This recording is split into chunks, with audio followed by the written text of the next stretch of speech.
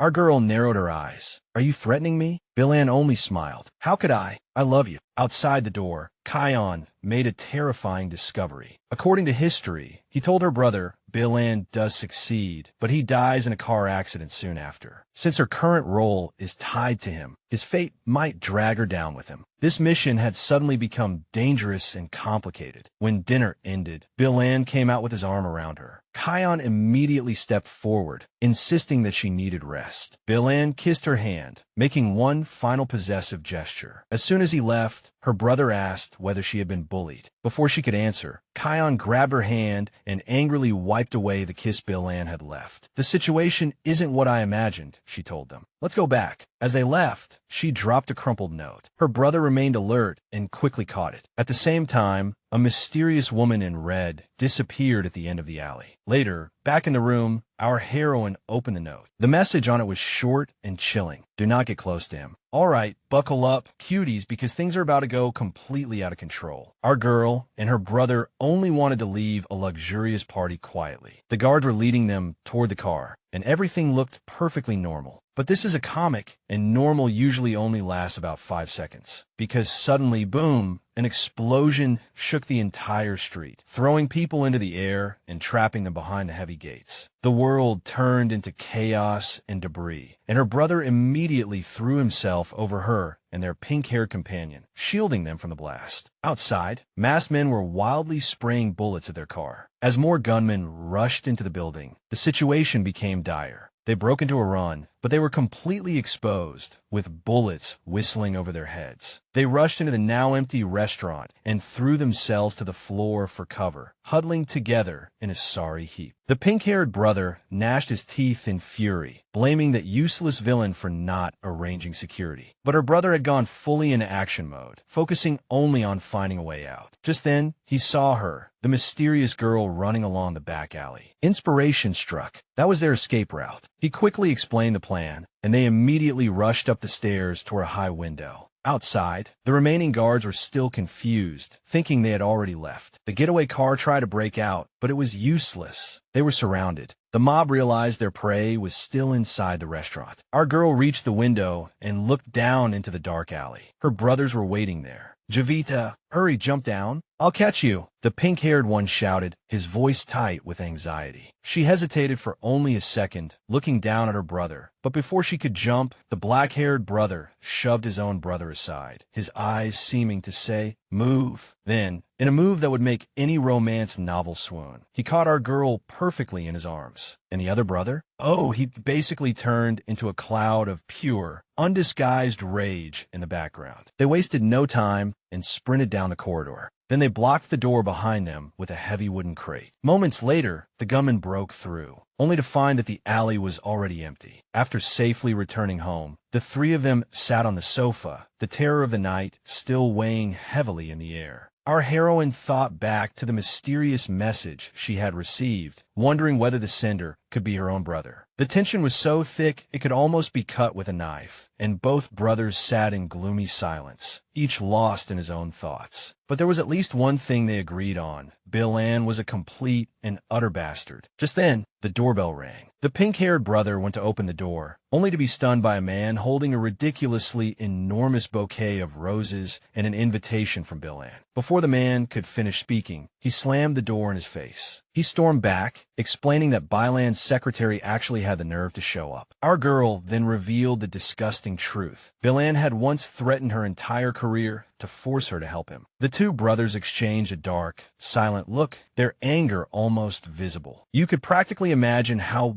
badly they wanted to teach Bilan a lesson. With their fists. Meanwhile, in the office, Bilan's secretary suddenly shivered for no apparent reason. Bilan himself was reading a report, his expression almost thoughtful. "I really didn't expect you to say something like that," he murmured, a strange look on his face. His secretary rushed in without knocking and immediately earned a stern reprimand. The poor guy only reported in confusion that Miss Gevita had refused the invitation, likely because of the attack. This seemed to be the last straw for Bilan. Deciding that superficial methods were not working, he announced that he would go himself and show a little real sincerity. The secretary looked worriedly at his master's sudden change of plans, but still followed him out. Back at the house, the team entered strategy mode. Who exactly was this guardian who sent mysterious notes? The black-haired brother admitted that this mission was trickier than expected, which was why he had been sent to help. A plan formed in our girl's mind. If they simply ignored the guardian's instructions, the other party would be forced to reveal themselves. Just as the pink-haired brother was thinking that the councilman villain couldn't possibly be the guardian, he reminded his brother to be careful. Of course, the doorbell rang again. It was him.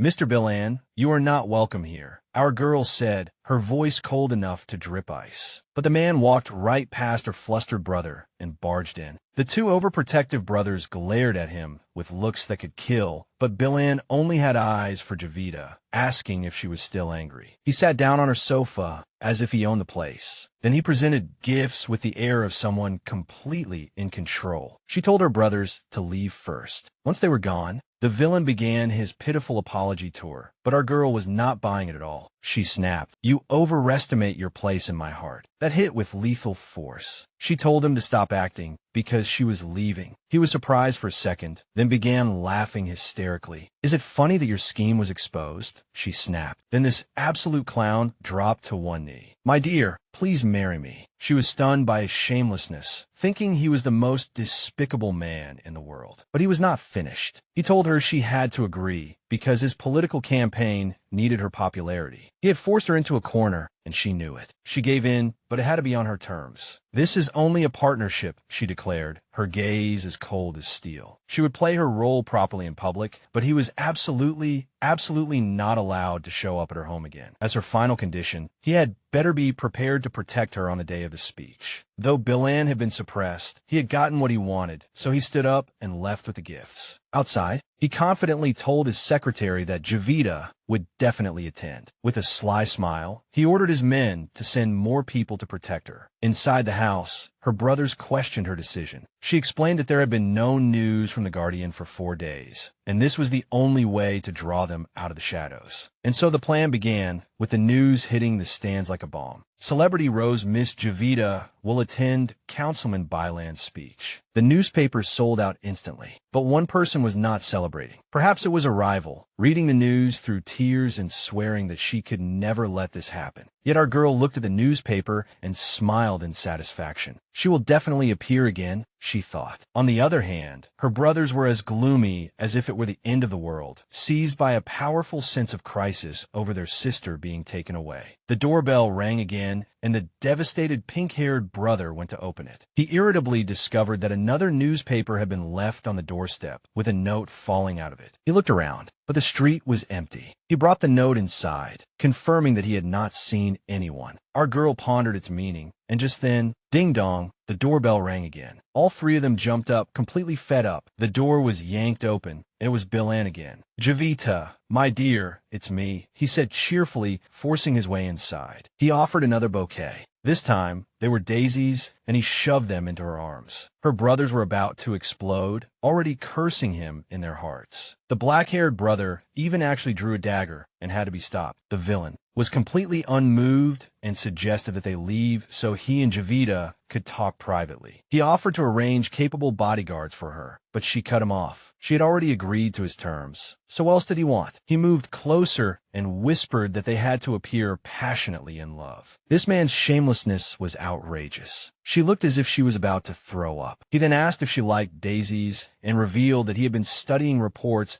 on all her likes and dislikes. She snapped, "I don't like them now, so you can take them away." As she shouted, she shoved him and the flowers out the door. But he did not give up. The next day, he came back with white roses. Day after day, he brought new gifts, only to be kicked out every time. Our girl was on the verge of collapse. She was burning with rage, and even Bilan's secretary began questioning why he was so fixated on her. But Bilan was determined. The plan had been to marry her from the very beginning, so cultivating real feelings would only make his performance more convincing. In his eyes, she was nothing more than a beautiful chess piece, a stepping stone to success. He dismissed his secretary's concerns and was completely confident in his methods. He believed that, by now, the solution to every problem was already in his grasp. Our boy was seriously wavering over the plan. He asked Kion if she was really sure about doing this, considering how badly things turned out in the original story. But our girl was a master strategist. She knew there was a risk of being humiliated, but this was the only way to draw out the mysterious guardian. She pointed at the villain's thugs and explained that by playing the fragile maiden, she would appear harmless. She held his hand, looked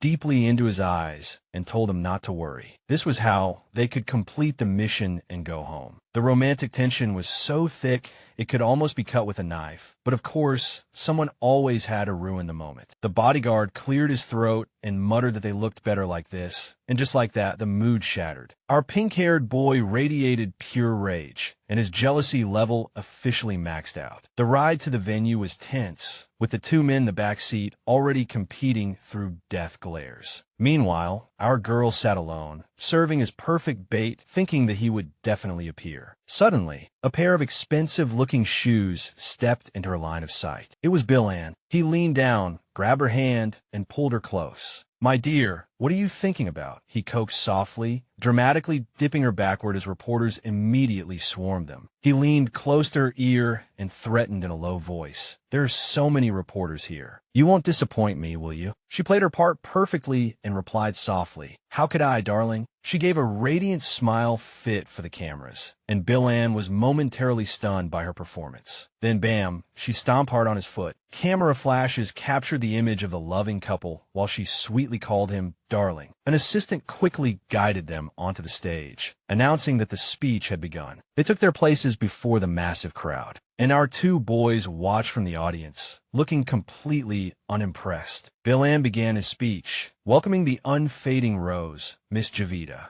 He spoke at length about how grateful he was for her support, but then his tone changed. "I have something important to announce, Gevita." The crowd began to stir, all thinking that he was about to confirm the romance rumors. They were all moved by his image as a gentle lover. Our girl was ready to begin her own part of the performance. But just then, flyers began raining down from the sky. The flyers fluttered down, and written on them were the words, "Do not trust them." They were covered with photos of her past as a dancer. The crowd's adoration instantly turned to fury. They screamed that she was a liar and unworthy of being their star. The mob shouted for her to get out of the country, while our pink-haired boy called her name in panic. The villain tried to protect her, wanting to calm the chaos. Suddenly, a man with a knife lunged out from the crowd. Gevita's eyes widened. "Look out!" she screamed, shoving Bill-Ann aside and falling to the ground herself. His guards rushed forward and subdued the attacker, while the crowd completely lost control. Gevita was knocked to the ground in the stampede, and just as she was about to be trampled, a hand grabbed her and a voice whispered, "Ch."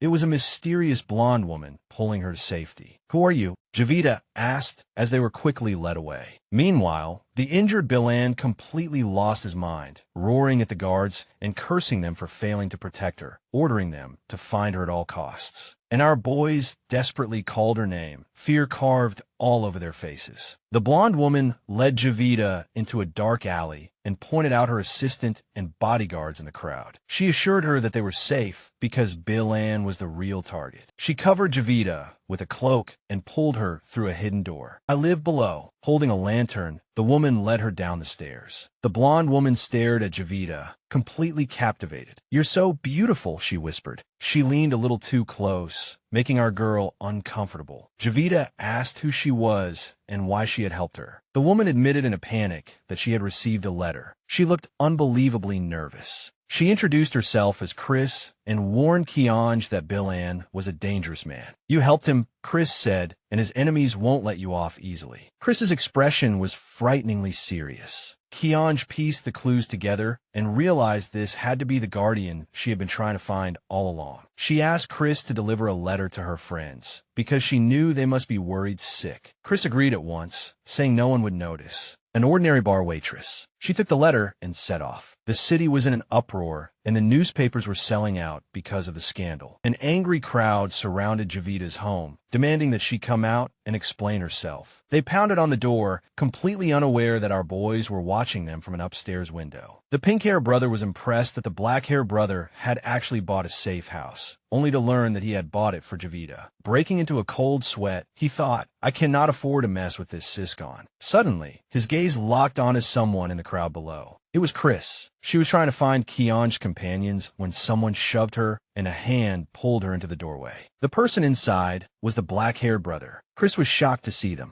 They demanded to know where Kionge was, and she handed over the note. It said, "I am safe. You could trust this girl." The pink-haired brother breathed a sigh of relief. Chris assured them that her place was well hidden and Byland's people would never find it. She promised to take them to see her after dark. Meanwhile, Bill-Ann was so furious he looked ready to breathe fire. "Where is she?" he roared. His assistant had no choice but to bring bad news. They had searched the entire city, but she had vanished. The assistant suggested he focus on crisis PR, but Bill-Ann only crushed the newspaper into a ball in rage, his mind filled with nothing but finding her. That night, our boys finally arrived at the hideout. Kionge was sitting alone in the dim light. "You're here," she said, her face lighting up. The black-haired brother immediately pulled her into a fierce hug, leaving the pink-haired brother awkwardly standing aside. Gevita admitted that she did not remember Chris, So Chris explained that years ago, when Gevita was still a dancer, Chris had tried to steal from a customer. Gevita stopped her and then helped her, completely changing her life from then on. It was truly a heartbreaking reunion. Now came the crucial question, what next? Chris said they needed to hide and suggested a place outside the city. But Gevita was the most famous person in the country, so leaving would not be easy. The next day, the maids froze in terror. Chris had dressed as a man, leaving them completely speechless. Then Kionge also stepped out from behind the curtain, likewise disguised as a boy. The awkwardness was off the charts, like three tiny lost little boys. The maids were on the verge of breaking down. Gevita explained that this was the only way to leave without being discovered. They could not use the back door. They had to blend in with the bar patrons upstairs. From there, they could call a carriage and escape the city. At that moment,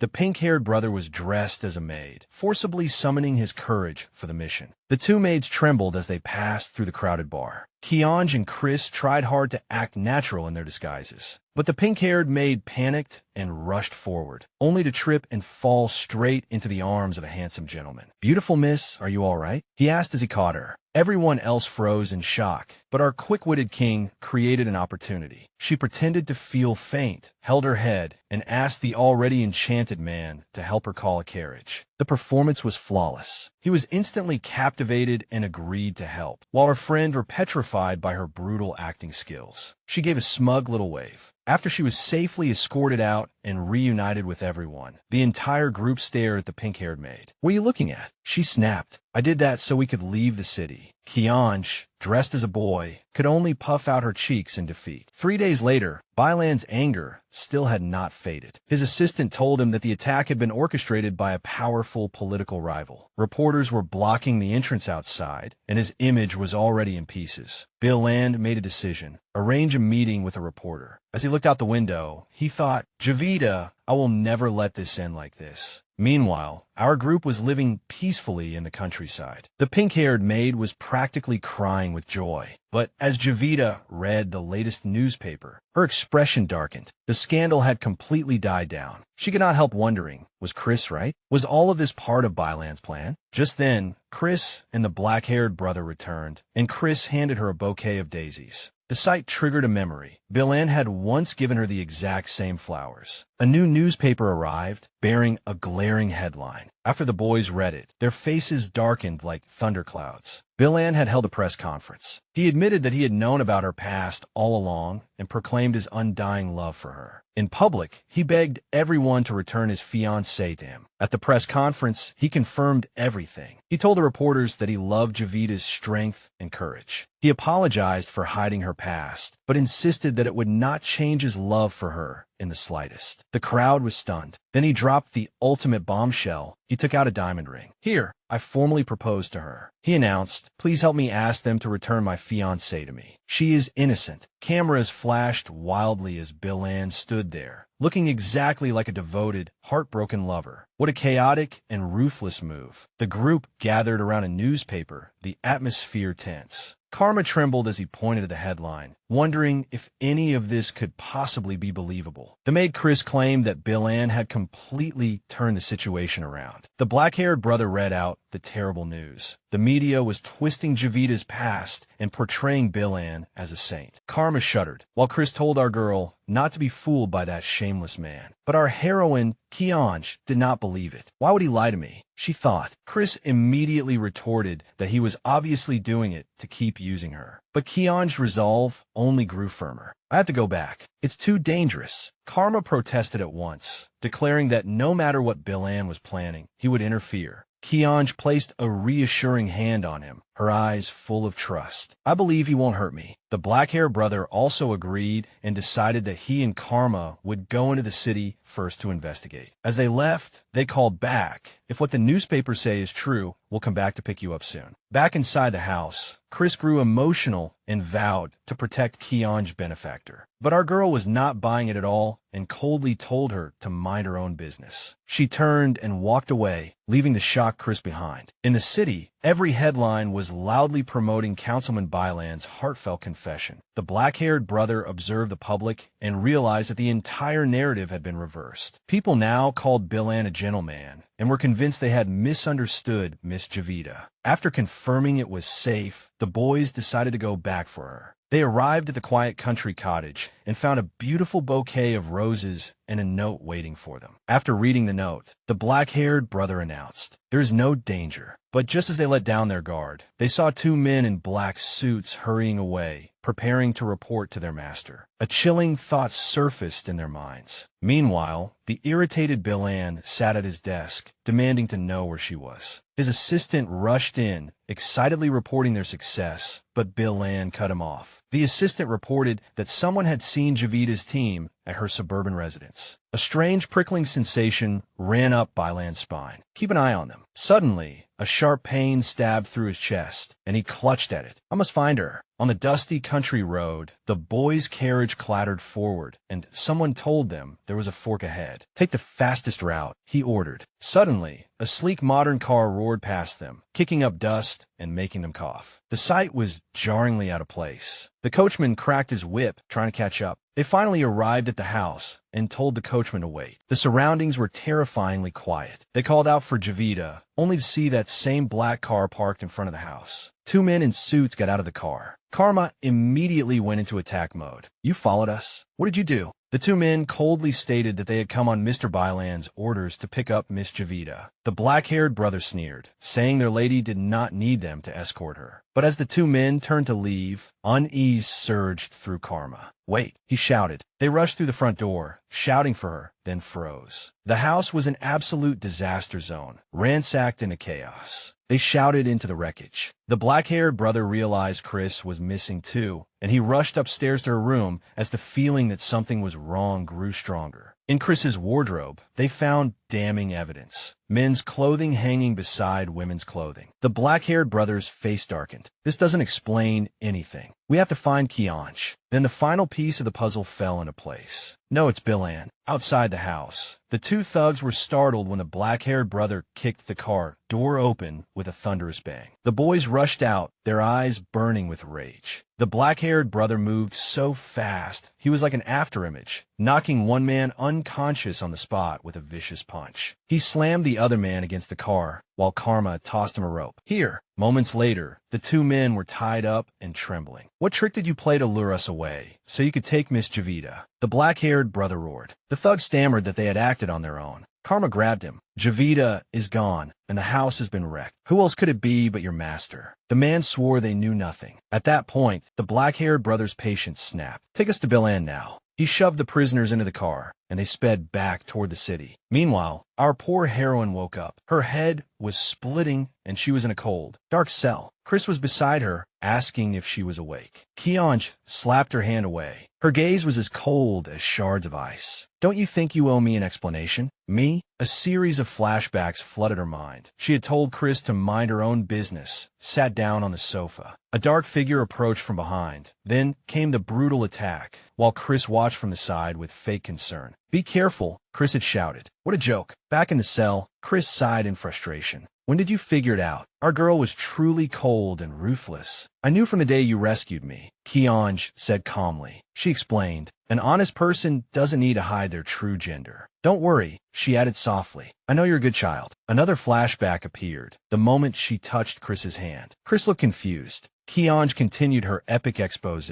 Why would a waitress's hands feel like someone who often handles guns? Why would there be both men's and women's clothing in the wardrobe? Chris dropped the disguise and asked why she had not exposed her. "You could have stopped all of this," she said. Kionge admitted that she had deliberately sent away the people protecting her. This had all been part of the plan. Suddenly, Chris began shouting for help, pretending to be a victim. "Is anyone out there?" Kionge cursed under her breath. "The Guardian is coming." She waited calmly, believing that her brother and Karma would find her. Back at Byland's mansion, the car screeched to a stop. Without wasting a second, the black-haired brother kicked one of Byland's thugs out of the car. Inside the car, Karma fell into deep thought, trying to figure out Kionge's plan. He sighed, utterly deflated. Outside, the black-haired brother had already dealt with the entire security team, tying them into a heap of wailing prisoners. The guards inside heard the commotion. "Who's there?" The black-haired brother kicked the front door open. He faced Bill-Ann, his voice cold enough to drip ice. "Give Miss Gevita back to me." Bill-Ann froze. "Where's Gevita?" he asked, drawing a gun. "Damn it." The black-haired brother slapped the weapon out of his hand. He grabbed Bill-Ann by the collar and slammed him hard against the wall. "Where is she?" Bill-Ann was completely baffled. "What do you mean? Didn't my men bring her back?" Just then, Karma realized the horrifying truth. "So it wasn't you." Bill-Ann looked utterly lost. Karma separated them. "Brother, let go. This is a misunderstanding. Gevita was taken by someone else." He pushed the shocked Bill-Ann into a chair. "Taken? Impossible."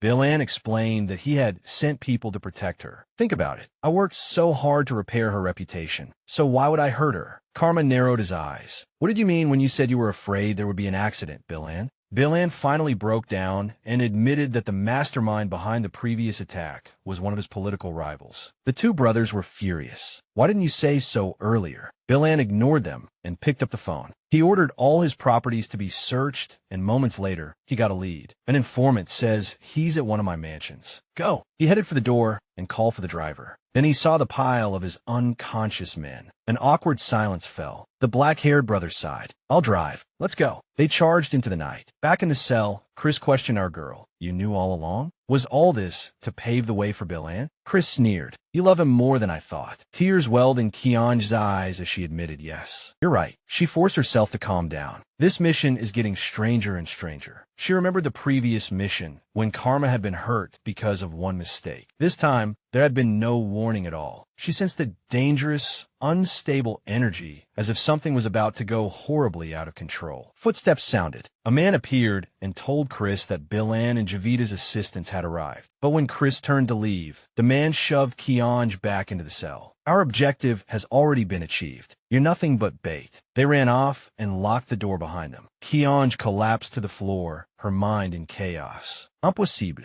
The mission should be almost over. "Kionge." A voice cut through her despair. It was Karma, appearing outside the cell bars. "Wait there. I'll save you." He fumbled clumsily with the keys, rushed in, and hugged her tightly. "Are you hurt?" She only shook her head and whispered, "I'm fine." The black-haired brother watched as Karma immediately scolded her in an adorable Shiba Inu-like state for being too reckless. "Do you know how worried we were?" Tears streamed down Kionge's face, and she finally sobbed, "I was wrong." Karma's heart jolted, and he blushed. "Don't ever do that again." In the shadows, someone watched this touching scene. Kionge raised her head, and her tearful eyes met his. It was Bill-Ann. "Everyone, here we go again. Buckle up." Our heroine was on the ground, clutching her pink-haired boy, when she realized the shocking truth about the man before her. Standing before them was Bill-Ann, a man who should never have climbed this high in the original story. He was supposed to die in an accident, not become a presidential candidate. He stood over them, then with a fierce smack,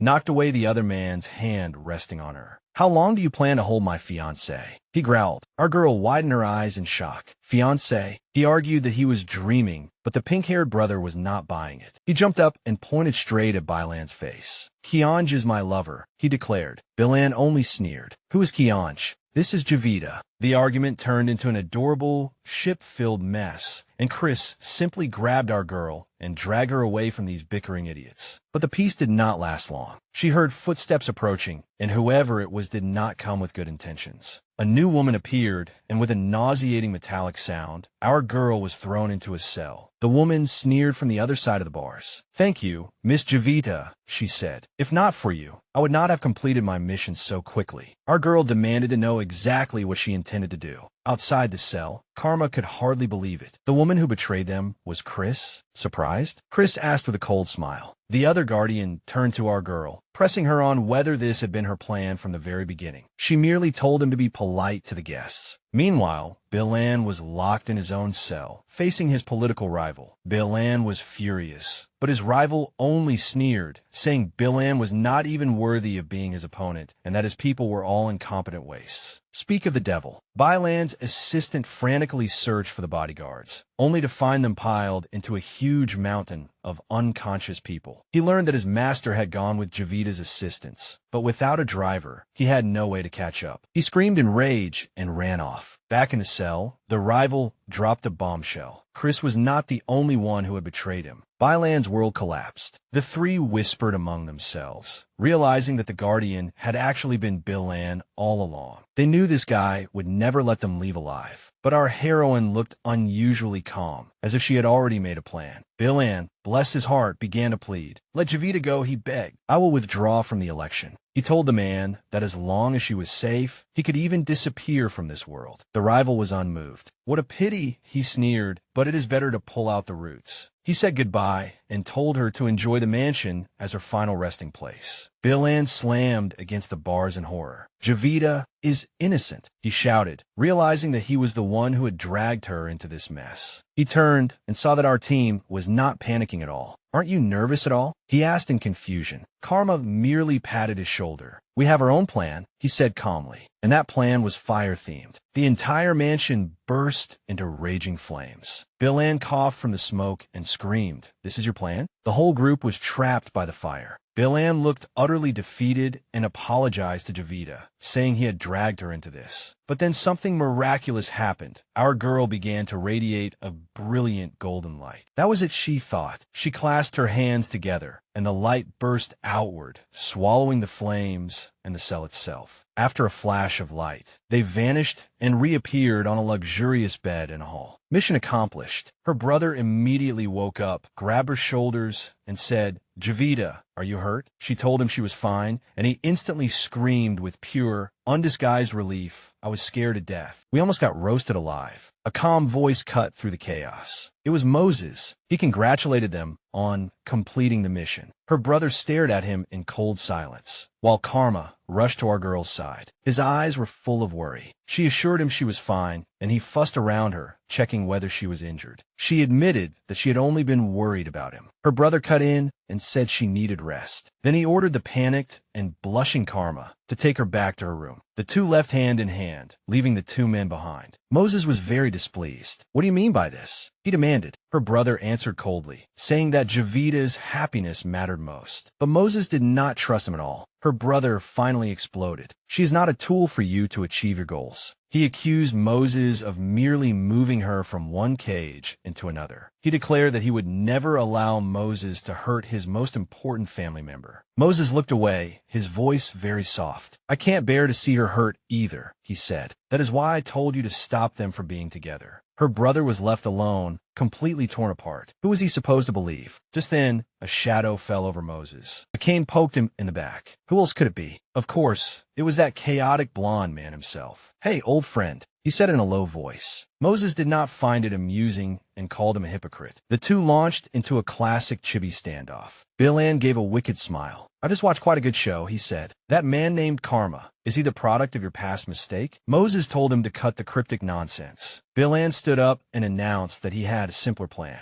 "Very simple," he declared with a shrug. "I am going to pursue her." He warned Moses to keep his gloomy emotions under control. Those words hit Moses like a physical blow. The hand gripping his cane began to tremble, and memories came flooding back. Meanwhile, Karma was awkwardly confessing to our girl. He was so nervous he could barely speak. In the end, he blurted out directly, "Can I hug you?" She agreed, and he pulled her tightly into his arms, overwhelmed by how adorable she was. He asked her out on a date tomorrow. She agreed, and after a gentle goodbye, he immediately began planning the perfect date for a genius. Our girl was practically floating on a cloud of pure happiness. The next day, she showed her brother her adorable date dress. He was so furious that he actually cracked the table with his bare hands. Through gritted teeth, he told her she looked beautiful, but the moment she left, his face twisted with rage. He fantasized about turning poor Karma into a human punching bag. Oh, what drama! By the window, two men were watching the young couple, and the scene was utter chaos. A red-haired man was holding a blonde man and screaming, "Don't touch my precious daughter." Moses simply stood at the doorway, watching the disaster unfold. That blond man was none other than Bilan. He plopped down on the sofa, smugly watching the annoyed spectators. A girl named Yelena ran in and high-fived him. Bilan announced that he had come to pursue Gevita, shocking the man with glasses so badly that he turned to stone on the spot. Bilan then grabbed Yelena and asked her to help plan his courtship strategy. The poor man with glasses could only wonder what this neurotic lunatic was planning now. The red-haired man received a phone call.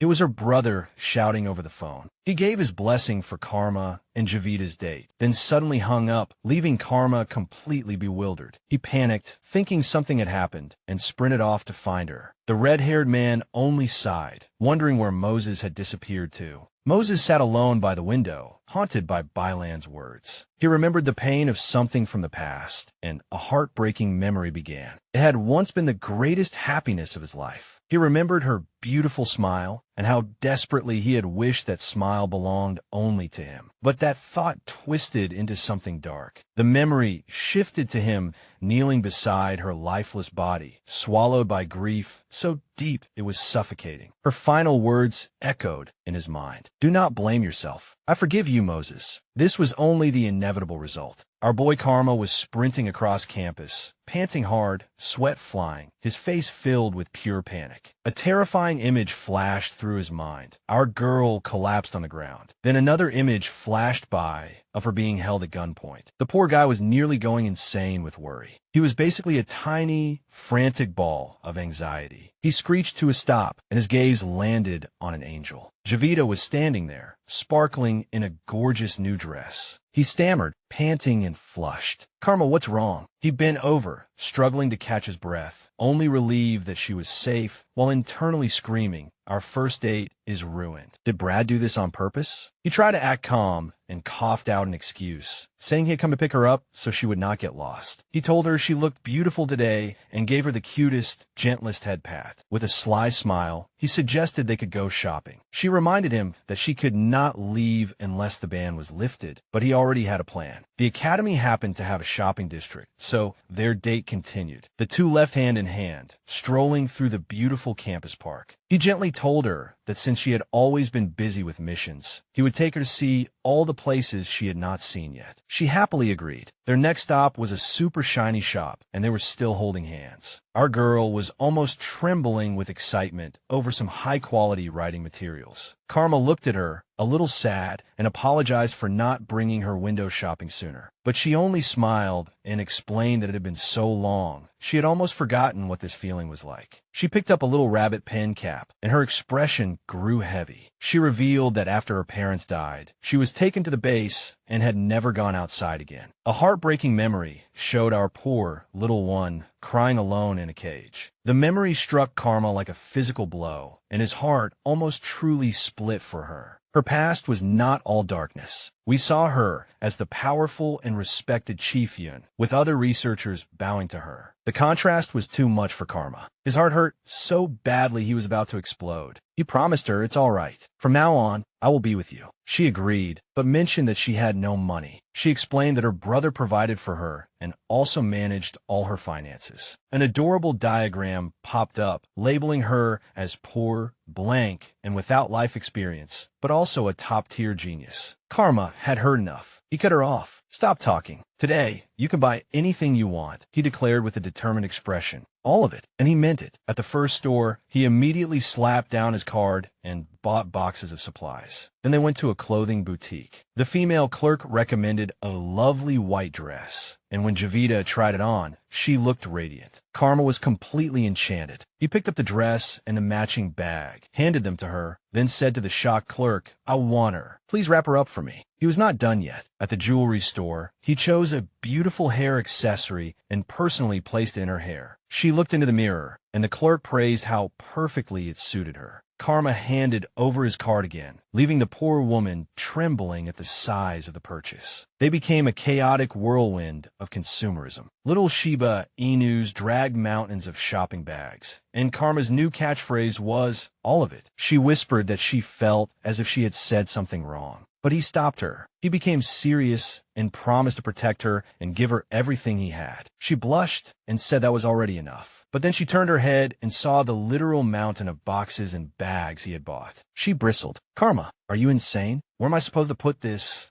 much stuff? Meanwhile, someone else was not having a good day. Gevita's brother sat alone, shrouded in a gloomy black cloud. He had been recording the time he spent with her, and for an entire week, because of a certain flashy person, it had been less than 3 hours every day. He remembered her bright smile and how happy she was now. He sighed in frustration. What can I do? I can only spoil my own little sister. He collapsed onto the table, surrounded by Everest-like piles of gifts sent by Karma. Damn it, back to their date. The happy couple strolled through the garden. She thought this outing was fun and realized that what was interesting was not the place. It was being with Karma. Suddenly, her communicator rang. It was not her brother. It was Principal Byland's guardian ritual was about to begin. Karma offered to take her there and pick her up again when it was over. As she agreed, a thought struck her. Karma had been strange lately, and she realized that he had never appeared at any guardian ritual. He looked away, a bead of sweat appearing at his temple. He took her to the door and told her to go in first. After she disappeared inside, he softly called her name. He pressed his fist against the wall and thought, no, I have to hurry back. Then he rushed away. Inside,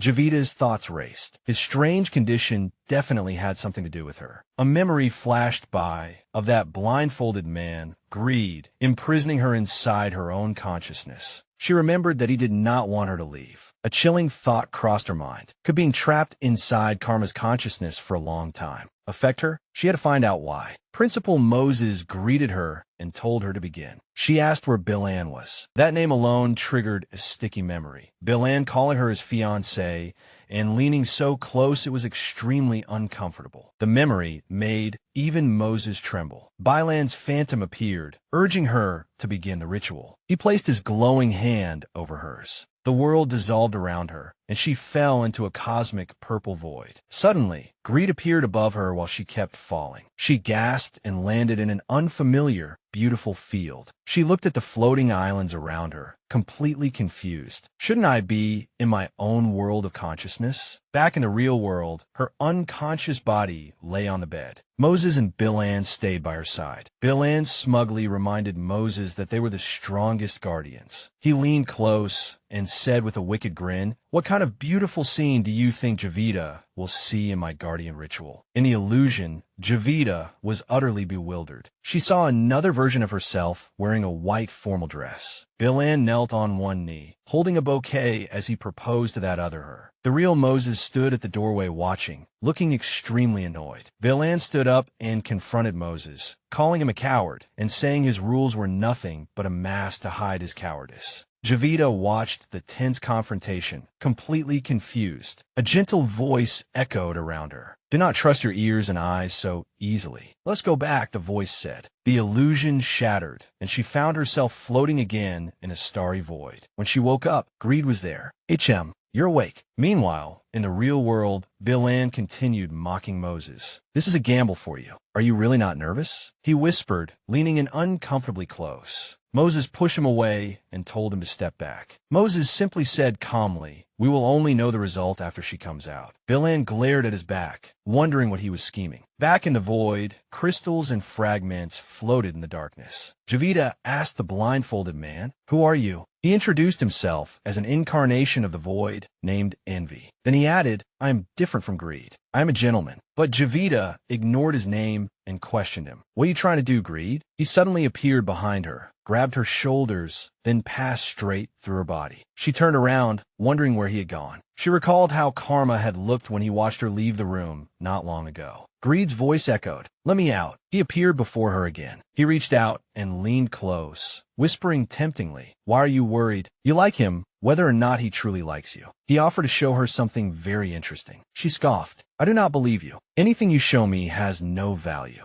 He chuckled, "Do not be so difficult. High Priestess." The title shocked her. He continued, saying that even if they had hidden things from her, it did not matter, because she must have guessed long ago. She struggled, but his dark power bound her tightly. "What exactly is Karma hiding from you? Don't you want to know?" He mocked. She clenched her teeth. "I have no interest in anything you say." But his power overwhelmed her. At that very same moment, Karma was waiting anxiously. He knew her ritual had already begun and worried about what she might see. Suddenly, a wave of black energy washed over him. He collapsed to the ground in pain. In the illusion, Greed looked down at the terrified Gevita and smiled wickedly. "No, you will thank me." Her eyes flew open. She was in a sunlit room, looking out the window. "This is outside. No, this is not right." She saw her reflection. "This is me." A rustling sound came from behind her. She wondered whether this was an illusion made by envy or her own memory. A voice called out, "High Priestess." Her eyes widened in disbelief. That was Karma's voice, but this Karma was different. He had horns. He looked at her coldly. "High Priestess, do not blame me." A black, sinister energy burst from his hand. She called his name and reached toward him, but the darkness swallowed her. He simply turned and left. He abandoned her to her fate. Gevita abruptly sat up in bed, gasping heavily. That illusion had been too real. "No, impossible.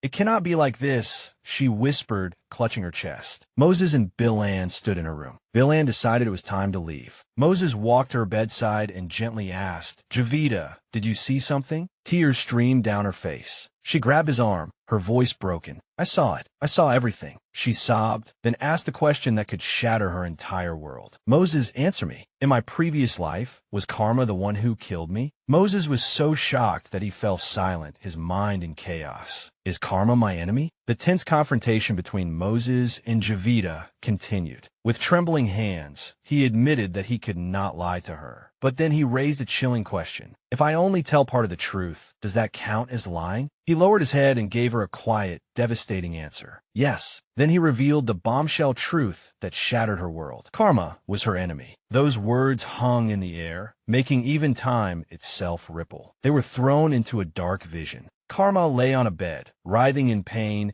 as shadowy miasma devoured him. An eerie voice chuckled, "Hey, does it hurt?" A mysterious masked person appeared in the darkness. Karma gasped and demanded to know who he was. That person introduced himself flamboyantly. "My name is Greed, one of the incarnations of the void." Greed leaned closer, his words dripping with poison, mocking Karma that his feelings for Gevita were nothing special at all. Karma broke down and shouted for him to shut up. He growled in pain, trying to resist that influence. He desperately argued that if Gevita had not told him certain things, it meant she also had her own problems to face, just like him. But Greed only clapped slowly and condescendingly. "What touching love," he sneered. Then he offered a twisted solution. "As long as you take away her power, all this pain will disappear." Karma held his head, trying to block out the voice. He refused, shouting no. Greed's voice wove a terrible fairy tale. He said Gevita should have been a bird in the sky, a happy girl holding a toy rabbit. But instead, her beauty had trapped her in a golden cage. The kind of profound beauty would only inspire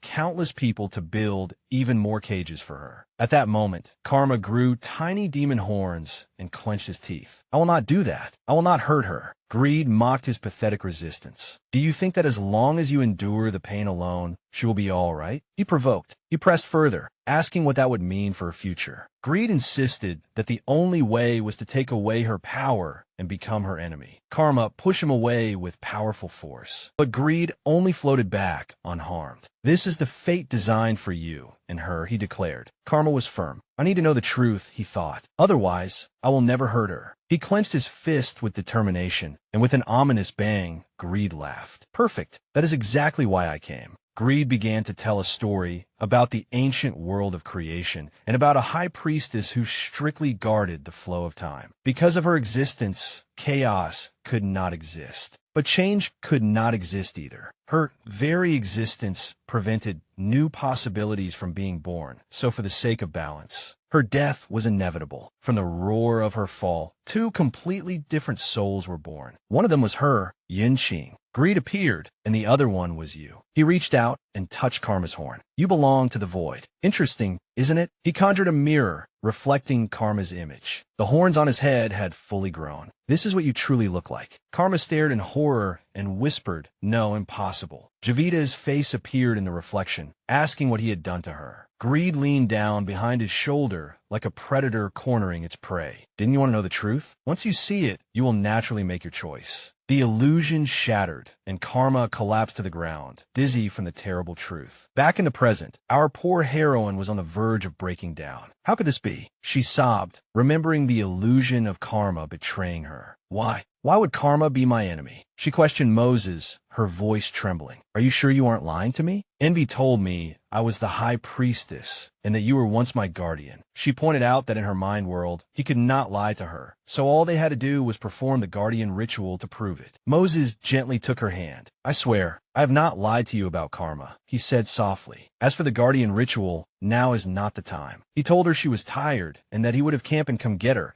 but she still had one last desperate question. Does Karma still remember? Moses turned away, his face unreadable. He has no memories, but the bond between the two of you does not exist. He left, leaving her with one final thought. I have to go find Karma. Left alone, she wiped away her tears. He did not remember, and neither did she. A powerful determination rose in her heart. Even if that betrayal was real, it was already in the past. She remembered all the hardships they had gone through together, all the obstacles they had overcome, along with those silly and annoying moments, melted away now. I can't just leave things like this, she decided. I like Karma. She rushed out of the room. I want to see him. Meanwhile, Karma lay on the floor, tormented by visions of his past life as flames swallowed everything. He saw our girl's tear-streaked face in his previous life. Greed's voice echoed in his mind. That is the truth, Karma. Make your choice. He clutched a photo of Gevita, his mind in chaos. Gevita, what should I do? Suddenly, there was a knock at the door. Gevita was outside, panting. Karma, are you there? Karma panicked, realizing his horns had not disappeared yet. She called his name again, her hand on the door. He quickly pulled on a hoodie and opened the door only a crack. Why are you here? She explained that she had completed the ritual and had something to tell him. The air was filled with unspoken words. How could she tell him such a heavy truth? Karma broke the silence first. Gevita,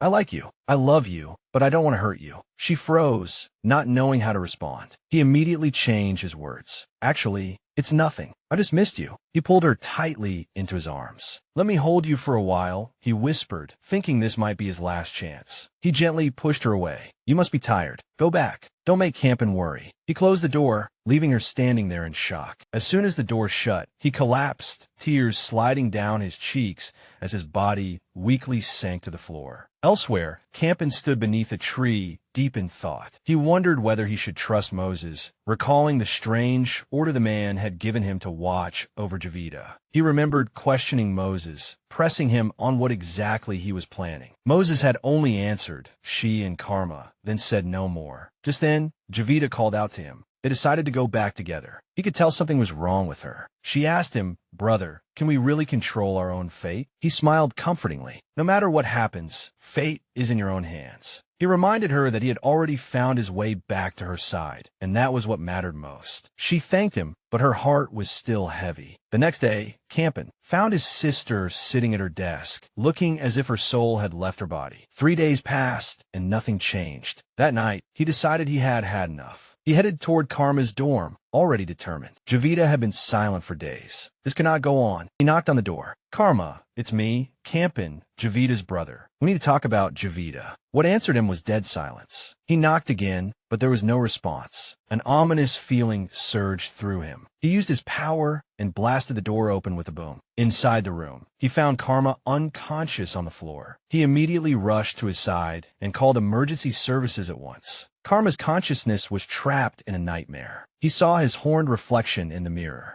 He turned and saw Gevita, then panicked and pulled up his hood to hide himself. He begged the unseen force not to hurt her. He jolted awake with a sharp gasp. Gevita, it was a dream. He found himself lying in a hospital bed with Campen sitting beside him. Campen told him the doctors had found nothing wrong. Why did you pass out? What happened? Karma turned his face away. It's none of your business. Campen's anger instantly flared, and he slammed the documents down. None of my business? Do you know what Gevita is like right now? He demanded to know what Karma had said to her that night. Ever since she came back, she's been locking herself up at home. He gave Karma one final warning. I've decided not to interfere in your relationship anymore, but if you hurt her, I won't let you off. Karma said nothing. Greed's voice rang in his mind. Don't think about asking anyone else for help. This is your fate. The illusion of greed standing before him flashed through his mind. Karma suddenly looked up and questioned Campan in return. Compared to me, you're the one with more to explain, aren't you? Why did you appear in the last mission? He stared him down with a sharp gaze. Moses ordered you to, didn't he? Does Gevita know you were watching her? Campan was stunned by the accusation. Karma's keen insight nearly scared him into exposing himself. He grabbed Karma by the collar. I don't need to ask anyone else. What exactly did you do to Gevita that day? Karma easily shoved him away, sending him stumbling back and coughing. Campan finally gave in. He admitted he had listened to Moses, but it had not been to spy on Gevita. He told Karma that when his sister was with him, she was truly happy in a way he had never seen before. He remembered how she had never given up pursuing freedom and how she had saved him in the process. He told Karma that he would keep an eye on Moses. Since so many dangers and obstacles had already revealed themselves, he should not lose to himself. After Campan left, Karma sat alone by the door. He struggled to stand, a new fire burning in his eyes. With this many obstacles, I can't lose to myself. I will choose my own future. He clenched his fist. My relationship with Gevita absolutely cannot end quietly like this. Since Gevita refused to see him, he decided to create a chance encounter. He got dressed and waited anxiously near the library. He was certain he would see her today. Then he saw her, but she was not alone. A pretty playboy with slick back hair had cornered her. His name was Bilan. Little Gevita, he said smoothly, since you aren't seeing Karma now, why do you still have to reject my pursuit? She told him to let her go, but he only leaned closer, saying he was willing to be her emotional confidant. Inside the library, Karma watched the scene, his heart sinking bit by bit. He recognized that guy, Bilan. As if defeated, he turned away from the window and walked down the empty library aisle. When he got outside, he nearly ran into the person he least wanted to see, Moses. The story continued at the library, where Bilan was trying to pry open our girl's heart. Little Gevita, he said, are you really not going to tell me? I'm very experienced when it comes to feelings. You know, she held a book against her chest, her back turned to him. The past between him and me is far too complicated, she whispered. But Bilan gave her a rather weighty piece of advice, telling her, you can't kill your own feelings just because you're afraid of making a mistake. Gevita lifted her head, her eyes wide with shock. Are you helping me? He let out a heavy sigh and told her to go find Karma, admitting that he was helping himself too. He returned the book to her, but before that, he left one mysterious warning. Don't trust him too much. He won't lie, but that doesn't mean he'll tell you the whole truth. And just like that, the fire in our heroine's heart was rekindled. She realized Bilan was right. Her fate and her feelings for Karma could not be decided by someone else. She crossed the garden like an arrow leaving the bow. As the sun set, she finally arrived at his door, completely out of breath. Karma, it's me, Gevita, she gasped rapidly, knocking desperately. I know you're in there. Please open the door. But inside, it was another matter entirely. Karma was trapped behind a flickering magical barrier, and the one who had cast it was none other than Moses. The man radiated cold calm as he warned Karma not to act rashly. Karma was not buying it at all. Get out of the way. I need to see Gevita, he roared. But Moses only sneered. It's useless. She can't hear you. Karma slammed his fist against the barrier, his face full of rage. Why won't you let me see her? What exactly are you planning? He grabbed the staff, blocking his way. Moses' expression turned icy. Didn't Greed explain it to you? The reason I don't want you to see her? He leaned closer, his voice dangerously low. You should not have such feelings, Karma. You don't belong here. That became the last straw for Karma, and he shoved the staff away. Whether I belong here or not is for me to decide. Move. With a ringing clang, Moses raised his staff, and it transformed into a glowing blade that burst with dazzling white light. Karma raised both arms and blocked the fierce attack. Dark, shadow-like energy began swirling around him as Moses forced him back step by step. Do you want to see her looking like this? Moses mocked. When the smoke cleared, we saw it. Small black horns had grown on Karma's head. Moses spoke the heartbreaking truth. You're the other side of her soul, like the sun and the moon. You cannot coexist. He lowered his weapon to keep her from heading toward destruction.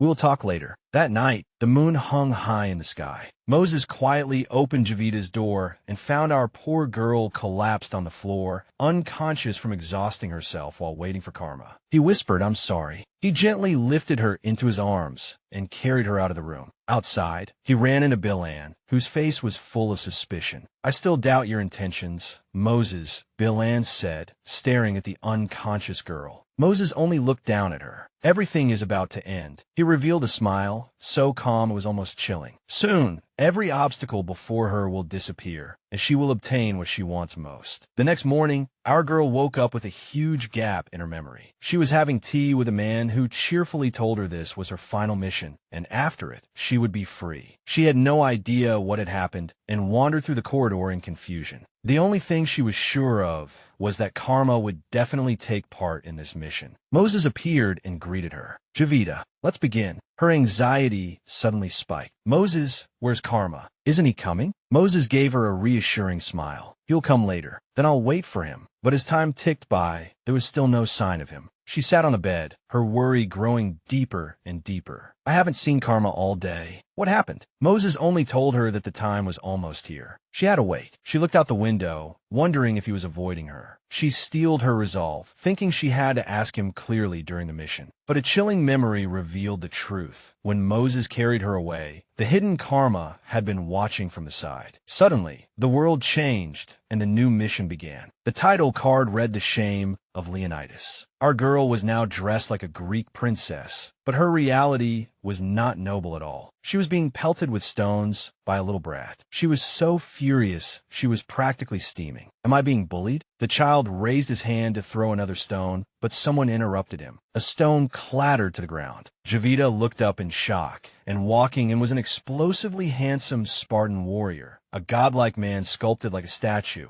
named Aretas. Our girl saw him and almost swooned on the spot. That little bastard, Chloe high-fived the general. Aretas looked down at Gevita with eyes full of contempt. Chloe, you should not waste your strength on the weak. He looked at her as if she were mud on the sole of his shoe. You still cannot stand after this much? She was furious. This man had a body to die for, but his head was full of air. Then he said the most vicious thing imaginable. A body this frail should have been thrown from the cliffs of Mount Taygetus at birth. Before she could even process the insult, he grabbed her and hauled her up. What? He leaned in very close and pressed her into his arms. This is for them to see, he whispered. The title of princess means nothing. He carried her past the little bully, and she realized that this child must be her younger brother in this world. But she pushed the thought aside. There was only one person in her mind. Forget it. Where's Karma? Just then, a man approached. General, the king is waiting for you. Aretas did not even look at Gevita. Go back and tell the king that Karma is not worthy of being my student. Her head snapped up. Karma? The man pleaded with Aretas to go explain it to the king personally. Aretas practically tossed our girl aside like an afterthought, then jumped down. He gave a cold snort and walked away without looking back. Gevita puffed out her cheeks, annoyed that she had been treated as something irrelevant. He actually looks down on me that much, she muttered, then decided I'll follow him. In the throne hall, I will definitely be able to see Karma. In the throne hall, Aretas faced the king. He was blunt. The weak are not worthy of being my students. But then a familiar voice rang out. It was Karma. You think I'm weak? He challenged, looking furious. Absurd. The king said he had lost his mind. But Karma sneered. I think the weak are the ones who dare not accept a challenge. Oh, the tension is here. Aretas looked down at him from above. I reject you, but as long as you are not afraid to die, I can train you. Determination burned in Karma's eyes. I will prove myself. When Karma walked out of the throne hall, he was suddenly tackled by a panicked Gevita. He stumbled back as she breathlessly shouted, Karma. Once he steadied himself, he turned to leave, his expression completely shut off. She watched him go, her heart sinking bit by bit. Karma, she called again, her tone desperate. I have something to tell you. Can you listen to me? He stopped, but did not turn around. His voice was cold. What is such an outstanding older sister like you want to say to me? She asked the question that had tormented her for so long. Was everything before this fake? He finally turned his head slightly, his gaze distant. It makes no difference anymore. With that, he left, leaving our girl completely shattered. She ran into a nearby room and collapsed onto the floor, tears pouring down her face. Does he not like me anymore? Is it because I doubted him? Did I do something wrong? A gentle voice called her name. She looked up and saw Yelena. You did nothing wrong, Yelena said softly, hurrying to her side. She saw the wound on Gevita's forehead. I'm sorry. It must hurt, right? She gently treated the wound for her. Gevita looked at her friend, her eyes full of pain. Yelena, can you tell me what happened with Karma? Yelena's expression darkened, and a terrible memory flashed through her mind. The Void's actions are becoming more and more brazen, she explained. Gevita asked anxiously, then why are you and my brother involved in this mission? Yelena shook her head. I don't know about my brother, but Moses told me to come. Then she dropped an absolutely shocking piece of news. I came to tell you that the guardian in this mission is Aretas. Gevita stared at her in confusion, and Yelena added, in this body, he is my father now. It is him.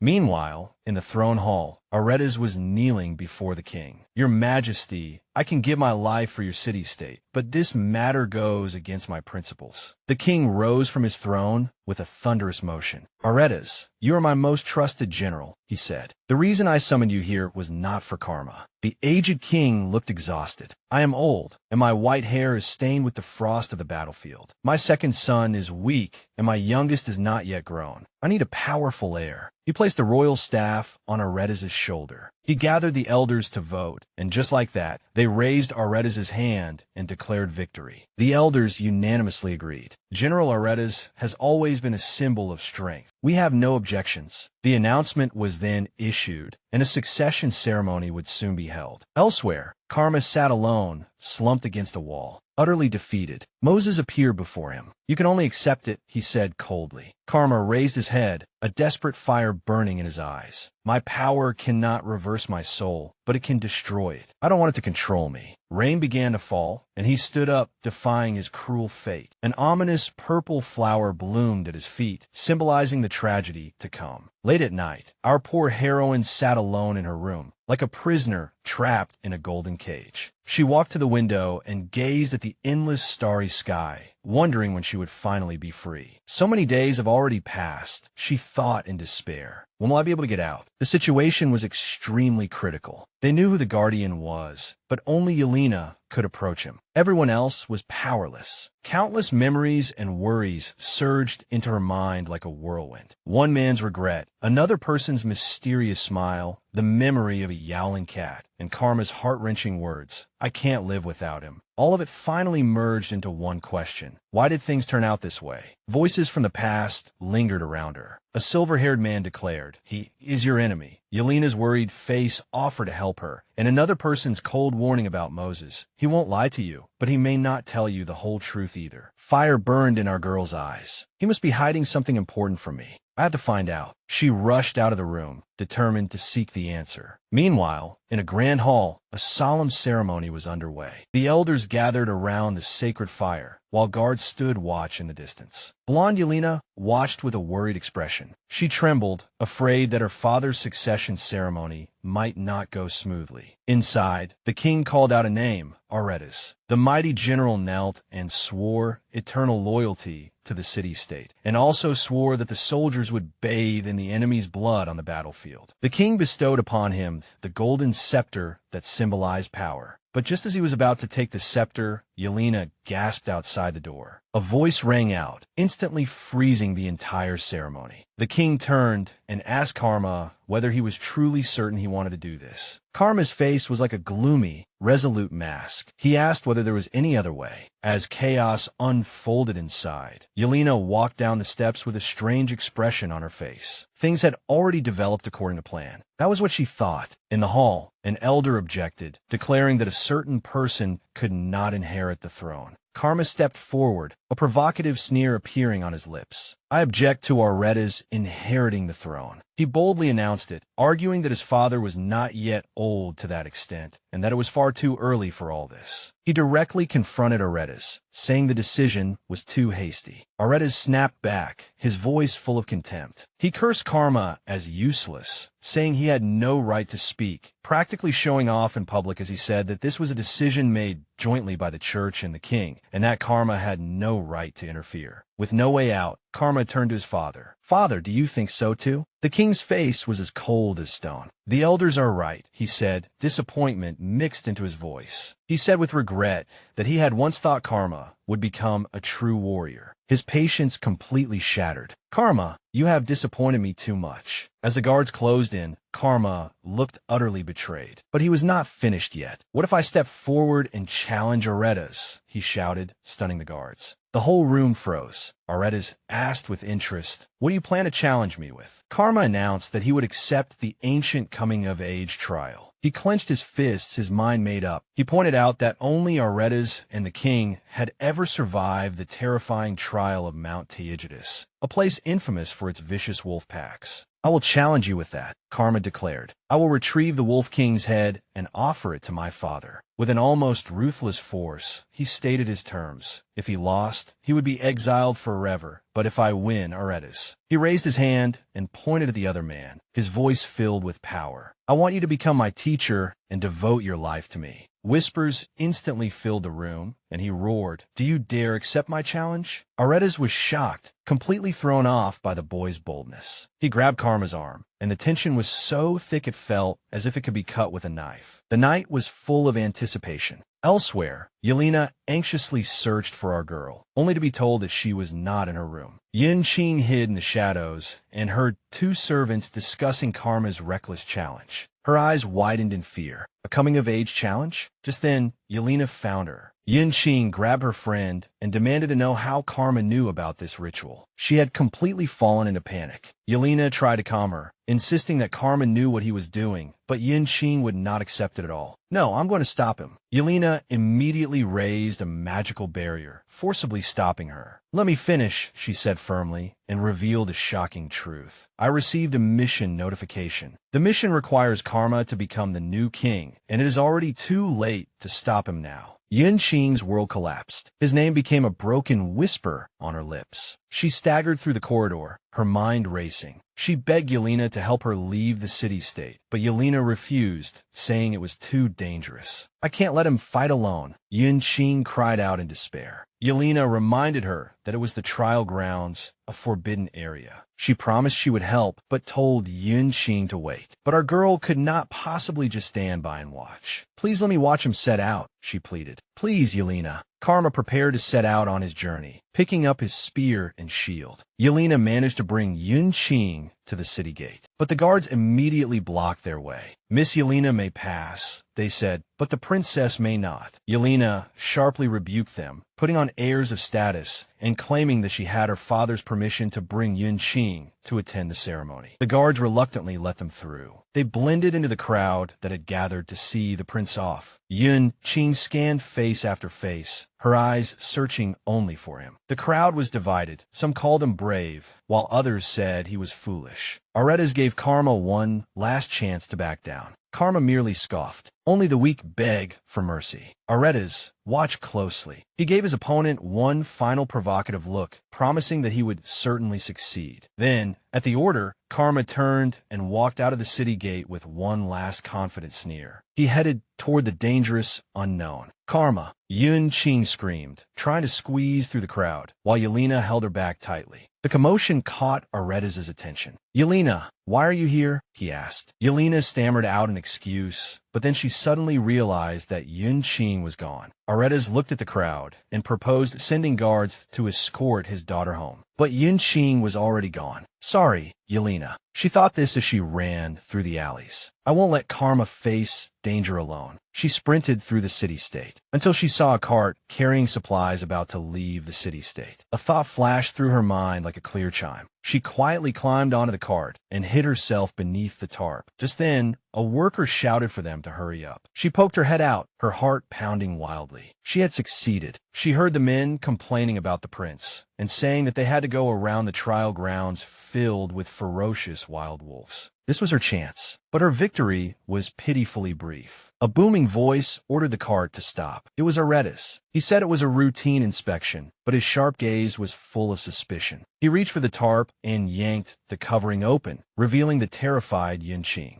The workers gasped in shock. Aretas's face darkened like a storm. "Little princess," he said through gritted teeth, "you had better explain clearly why you are here." He dismissed the workers and forced her to answer whether she was trying to follow Karma. Yunqing inwardly cursed her terrible luck. He grabbed her arm and tried to drag her back, but she refused to leave. Suddenly, she cried out in pain and clutched her chest as if she were suffering terribly. "It hurt so much," she gasped. She bent over and collapsed to her knees, completely fooling him. "General, get a doctor." "I can't move," she whimpered. He still looked somewhat suspicious, but he told her to wait there, then rushed back to the city-state. The moment he disappeared from sight, she grinned. It worked. By the time Aretas returned with the doctor, the place was completely empty. Realizing he had been tricked, his expression darkened with extreme fury. Meanwhile, Yunqing was running desperately through the dense forest, her strength rapidly draining. The woods were too vast. How was she supposed to find him? A wolf's howl in the distance gave her a chilling idea. She could not find Karma, but the wolves could find her. She found a sharp stone and, without hesitation, cut open her palm, letting blood drip onto the forest floor. It was a beacon to draw the beasts. In the distance, a giant wolf caught the scent. As night fell, Yunqing sat down against a tree, weak from blood loss, and whispered that she would not let Karma face all this alone. In the darkness, dozens of glowing eyes began to appear. At the same time, Karma easily dealt with several wolves, planning his strategy. He confidently believed he could lure out the Wolf King, but then he felt a strange power surge through his body. Dark energy swirled around him. Suddenly, a wolf howl tore through the night, and the wolves he was fighting turned and fled. Confused, he chased after them. He sniffed the air, and his blood instantly ran cold. It was the scent of fresh blood. Someone else was here. Was it her? He began running desperately. It had to be her. His heart hammered wildly in his chest. Why? He thought. I was so cruel to you. Why did you still follow me? He found her. She was pale and weak, completely surrounded by a large pack of wolves. Thinking she was helping him, she softly urged him to hurry. Then he appeared, moving so fast he was like a blur, standing between her and the growling beasts. His face twisted with anger. I don't need you to do this. He gritted his teeth and said, I don't need you to sacrifice anything for me. I only hope. He had only just begun speaking, but it was already too late. A wolf lunged, knocking him to the ground. Yunqing screamed his name. The beast pinned him down, but Karma burst out with astonishing strength and flung the wolf away, as if throwing something weightless. Yunqing looked at his incredible power in awe, but the world around her began to spin, and she gradually lost consciousness. A terrifying dark aura erupted from Karma's body. Horns grew from his head, and his eyes lit up with a demonic red glow. When the dust settled, the wolf pack lay dead around him. The forest fell silent once more. He approached the unconscious Yunqing. Even in her sleep, she instinctively shrank away from him. He looked down at her, his demonic face softening with conflict. What am I supposed to do with you? He murmured this. He tore a strip of cloth from his own cloak and bandaged her wound, then pulled his hood over his face to hide the horns on his head. He gently gathered her into his arms and carefully carried her through the woods. He found a safe place to rest. When he set her down, she murmured his name. Trapped in a dream, she saw the modern version of Karma. She remembered. You came back, right? She asked with tears in her eyes. He smiled gently, but he could not. But that sweet dream soon turned into a nightmare, and a chain appeared on her wrist with a click. She was shackled. Once again, she had become a prisoner. Why did it turn out like this? She cried. The Karma in her dream looked at her with cold eyes. Yunqing, I'm sorry, he said. The ground collapsed, and she fell into the abyss, screaming his name. She woke with a start, but she was not in the forest. She was in another completely unfamiliar place. A miniature version of Aretas was shaking her and shouting, How dare you trick me? Back in the woods, the real demonized Karma sensed something. Trembling, he hid in the bushes, peered out, and whispered, Found it. From the shadows, a monstrous three-headed wolf emerged, the legendary Wolf King. All right, buckle up, cuties, because things are about to go off the rails. The city gate guards were just standing there on duty when they saw their general striding back into the city. Wait, was he carrying our girl? The guards were completely shocked. He had our poor princess clamped tightly in his arms. He angrily said that the thing he hated most was being deceived, and that she would not escape punishment. She struggled and insisted insisted, "I am a princess, not a slave. I have the freedom to leave the city-state." Then he straight up dropped her. Our girl fell into the mud with a small, shocked gasp. The audacity. A soldier tried to ask about Karma, but the general sharply cut him off. Our girl still wanted to run away, but he only roared, "Shut up." Then he scooped her up like a sack of flour and slung her over his shoulder. I guess that counts as a mode of transportation. She was already completely exhausted, so she could only hang there limply. He told his men to bring bandages and a cloak, muttering that it would be better to send her back. Our girl's heart was breaking. At least, she thought this meant Karma was not in danger. But then a heartbreaking memory struck her. Karma had stood with his back to her, saying he did not need her to make any sacrifices. Tears filled her eyes as she hung over his shoulder, thinking, what is Karma thinking right now? How do we become like this? He probably doesn't need me anymore. Tears began to fall, pattering against his back. This absolute blockhead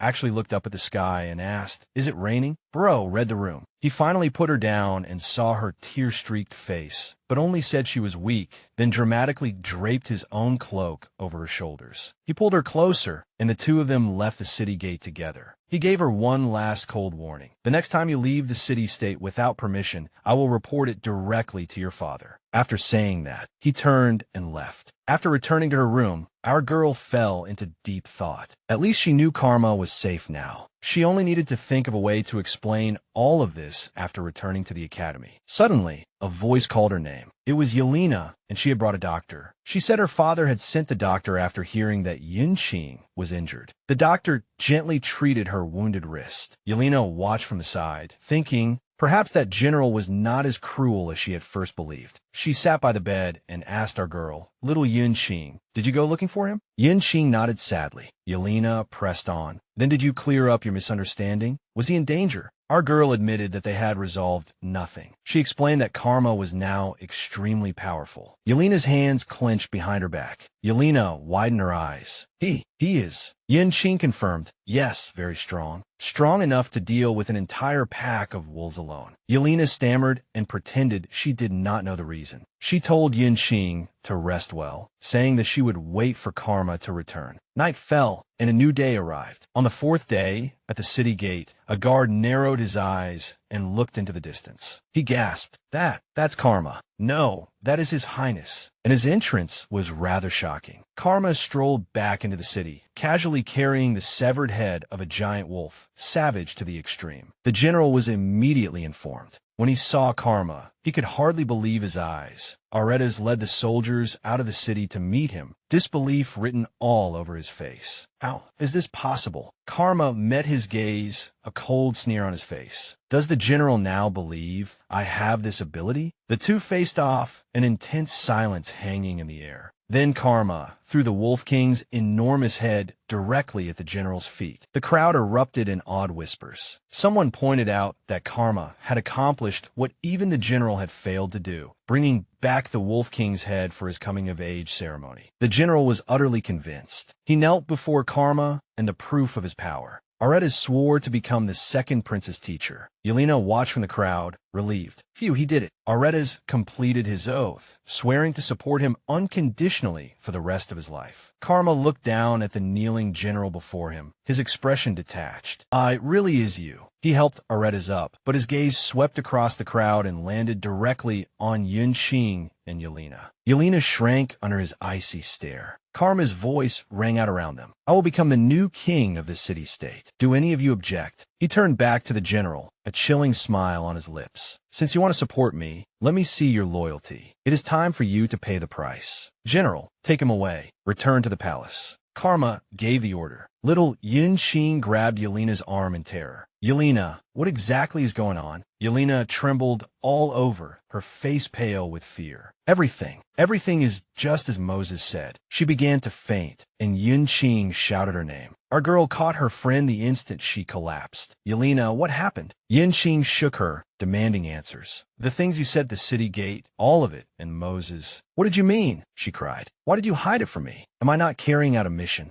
Yelena finally told her the terrible truth Karma knew. Aretas was the new guardian, and he was being taken away to be executed. She insisted that they had to leave and return to the academy. Yelena tried to stay calm, saying that Karma would definitely tell Yunqing when the mission was complete, but inside, she was screaming. She knew Karma's plan was far darker than this, and she could not let our girl see what was about to happen with her own eyes. But little Yunqing did not believe her. She could tell that Yelena was avoiding her questions and trying to stop her from getting involved. Meanwhile, Aretas was dragged away. He asked Karma, "Your Excellency, is this your command?" Karma sat on the throne, a dark aura surrounding him. In his heart, he thought, "I have no time left. A tooth for a tooth, an eye for an eye." He stood up, his face hidden beneath his hood. "If I want to kill you," he said, his voice dripping with venom, "no one can stop me." Aretas was forced to kneel before the throne. Back with the girls, Yelena said she was going to take a look and told Yunqing to stay where she was. Yunqing agreed, but her eyes narrowed with suspicion. She knew Yelena was trying to keep her away from the center of the incident. Yelena ran off, leaving our girl alone in thought. She began to wonder whether all of this had happened because she had lost her power. But then she suddenly realized that if she had lost her power, how had Karma become so strong? That warning echoed in her mind. Do not trust Moses. The final words, "Do not follow me," hung in the air. Yunqing was left alone, swallowed by worry. She suddenly realized that Karma had already become the new king, and the mission was about to end. She vowed that once they returned to the academy, she would definitely investigate everything clearly. Yelena squeezed past the guards, trying to see what was happening inside the throne hall. She looked on in extreme fear as a memory of Moses' chilling instructions flashed into her mind, echoed in her mind. He had told her this would happen. She had to seize the chance, and most importantly, she could not let Campan get close to Karma. "This is too painful," Yelena whispered to herself. Suddenly, a voice came from behind her, asking what was painful. Yelena spun around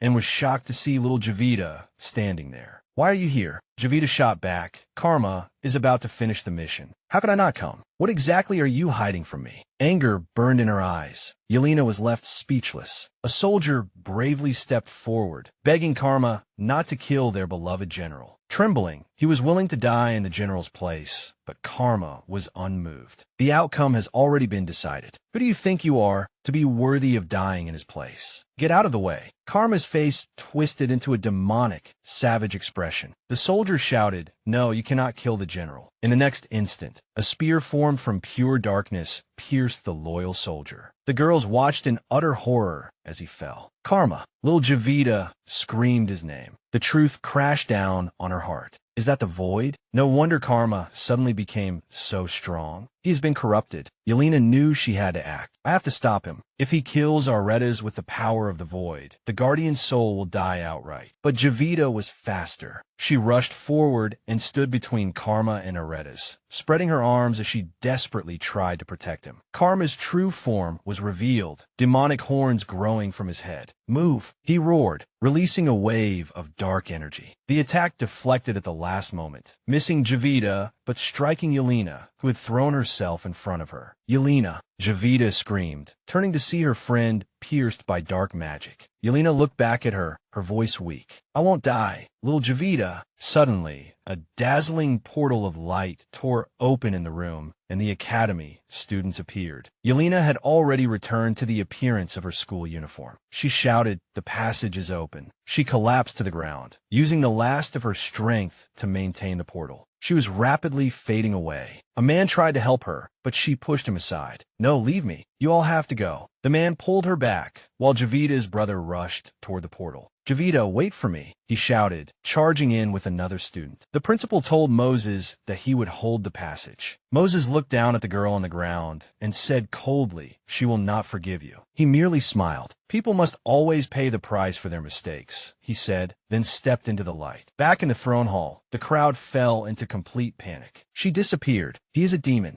Gevita screamed for her friend, Yelena. Aretas held our girl tightly and roared at Karma, "You can kill me, but why did you attack my daughter? You madman." Gevita raised her head, her face streaked with tears. She whispered in terror, Karma, did you want to kill me? How did you become like this? She pleaded with him, but he only called her name. Gevita. Dark power churned in his hands as he told her it was already too late. I have not been corrupted. I am the void, Gevita. Arrows of darkness condensed into shape and flew toward them. Aretas shielded her, and she screamed, Karma, don't make this mistake. If you kill him, you will never be able to turn back. For a moment, he wavered. He looked away, his voice filled with pain. Gevita, you do not understand. Our fate cannot be reversed. He roared as his powers surged once more. As long as I kill him and disrupt the timeline, I will still have a chance. This is the only way. Just as he was about to strike, a blinding light swallowed the entire room. Gevita lifted her head, dazed and confused. She was being held in her brother's arms. Gevita, are you all right? She stammered. Be brother, why are you here? Moses appeared, his expression calm. I am sorry, Gevita. We came too late. Leave this to us. He explained that Yelena was not dead and that they would send her and Aretas back first. He pushed Aretas toward the portal, and the group was taken away from the chaos, her brother holding her protectively. Don't worry, Yelena, open the passage. She is fine. But Gevita turned to Moses, her eyes full of suspicion. Was this part of your plan too? Having Yelena follow me so she could open the passage. Was all of this your plan? She questioned him. He admitted that it was, but said Karma's actions had not been within his calculations. Moses faced Karma across the cosmic void. Give up, he said. Karma gave a bitter laugh. You were the one who forced me to this point, weren't you? Moses only said, a powerful fate cannot be changed. Then he revealed the final shocking truth. Gevita is the reincarnation of the High Priestess's original soul. An image flashed through her mind, a dark being embracing a being of light. And you, Moses said to Karma, are merely the darkness born at the moment of the High Priestess's death. The truth struck Gevita like a heavy blow. She remembered that warning. Do not trust Moses too much. Her brother pulled her into his arms as she reeled from the betrayal. Moses continued his cold monologue to Karma. Everything was originally proceeding according to plan. I thought that when Gevita's power accidentally awakened, you would perish. You would be revered as the king of the void. Karma roared at him to shut up. Leave this place and return to your world, Moses ordered. But Karma had already broken down, howling, shut up. This is not my fault. I love her. I will not give you up. A dark portal opened behind him, and he stood stubbornly before it. Since you honor me as king, you must fight by my side. His dark followers surged out of the void, ready for war. It is time for us to take over everything, they shouted as they charged forward, and an epic battle between the forces of light and darkness erupted. Amid the chaos, Karma summoned shadow wolves. His gaze locked firmly on Gevita as she was taken away. He reached out to her and promised, Gevita, wait for me. I will bring you back. Her voice was carried away like a whisper on the cosmic wind. Is it worth it? He roared in reply, his entire existence filled with desperate love. Of course it is worth it. The battlefield fell into complete chaos. Suddenly, Karma lunged forward, trying to seize our girl, but her brother was faster, blocking him like a shield. With an icy gaze, he asked, you want to take my sister away? Did you ask for my permission? With a boom, a tremendous wave of dark energy erupted from him, and shadow beasts condensed from the demonic power surrounding the Demon King. The creatures pounced, only to be blocked by a piercing blaze of light. It was Moses, the silver-haired god, and he was not playing around. Karma merely sneered, completely unconcerned. I overestimated your abilities, he mocked, his own dark power churning around him. Shadow tentacles lashed out, slicing through the air and slamming fiercely into her brother. Our girl screamed his name, begging Karma to stop. Karma made his condition, his voice low like the growl of a beast. Gevita, come with me. If you go to my world, I will stop at once. He looked at her, his eyes filled with desperate hope. But a voice rang in her mind, issuing a stern warning that if she vanished, the order of time would collapse into chaos. Heartbroken, she pulled her hand back. I cannot go with you. Karma broke down and grabbed her arm. Gevita, come with me. We love each other. We were supposed to be together forever. But the moment his hand touched her skin, it began to hiss and burn. Moses ordered his followers, use the purification array. The silver-haired god rushed forward, roaring, let her go. He summoned a radiant sword of light. Your enemy is me, Karma. The two titans faced each other in a spectacular collision of light and darkness. Gevita crawled to her brother's side. "Brother, are you all right?" The other gods quickly moved, casting spells to dispel the dark energy, the darkness that had wrapped around him. Gevita tried to help, but her power was too weak. Her brother only gave her a reassuring smile. "Protect yourself. He did not hurt me." Meanwhile, the battle had become total chaos. Karma's army battered against the Purification Array. The light mages could barely hold on, but Moses still had a trump card. "The void is extremely powerful," he explained, "but it has one fatal weakness." He pointed his sword at the Demon King. "It cannot resist the power of loyalty. You are about to lose." Karma's face twisted with rage. A man whose mouth is full of lies dares to say that. He shot back. "You have no right to speak of loyalty." He unleashed another wave of dark energy, but this time he seemed shocked. Moses had already driven him into a corner. The tip of the light sword pressed against Karma's throat. "Stop making useless struggles," Moses said, his voice as cold as ice. Then he thrust the sword forward. Karma crashed to the ground with a sickening thud. Our girl watched with eyes wide in terror, hearing his followers cry out for their king. She grabbed Moses' arm and begged, "There has to be another way." Karma's loyal subjects rushed to his side and helped their wounded leader up. He whispered, "Go." Then they retreated into the swirling black portal. In an instant, they leapt into the vortex and vanished. The portal closed, and silence descended. Moses pulled the crying heroine into his arms. "I am sorry,